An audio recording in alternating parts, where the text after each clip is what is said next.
ആയിരം ആശകൾ എന്ന പുതിയ സിനിമയുടെ നിരൂപണങ്ങൾ എന്താണ് പറയുന്നതെന്ന് നമുക്കൊന്ന് വേഗത്തിൽ നോക്കാം. ജി പ്രജിത്ത് സംവിധാനം ചെയ്ത ഈ സിനിമ പഴയ ജയറാം പടങ്ങളുടെ ഒരു നൊസ്റ്റാൾജിയ തിരികെ കൊണ്ടുവരാൻ ശ്രമിക്കുന്ന ഒരു ഫാമിലി എന്റർടൈനറാണ്. ശരി, ഇതിൽ നിരൂപകർ എടുത്തു പറയുന്ന 3 കാര്യങ്ങൾ എന്തൊക്കെയാണെന്ന് നോക്കാം. ഒന്നാമത്തെ കാര്യം നൊസ്റ്റാൾജിയ തന്നെ. ജയറാമിന്റെ പഴയ ഹിറ്റ് കഥാപാത്രങ്ങളെ ഓർമ്മിപ്പിക്കുന്ന ഒരു പ്രകടനമാണ് സിനിമയുടെ ഹൈലൈറ്റ്. രസമുള്ള കാര്യം എന്താണെന്ന് വെച്ചാൽ, ഒരു കാലത്ത് ട്രോളായ പശ്ചാത്തല സംഗീതം പോലും ഇവിടെ കോമഡിക്ക് വേണ്ടി നല്ല രീതിയിൽ ഉപയോഗിച്ചിട്ടുണ്ട്. രണ്ടാമതായി, എഴുത്തിലെ ചില പ്രശ്നങ്ങൾ.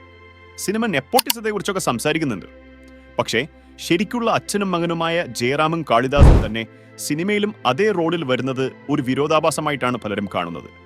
പോരാത്തതിന് കാളിദാസ് ജയറാമിന്റെ കഥാപാത്രം കുറച്ച് വീക്കായി പോയി എന്നും അഭിപ്രായമുണ്ട്. ഇനി അവസാനമായി സ്ത്രീ കഥാപാത്രത്തെ കാണിച്ച രീതി.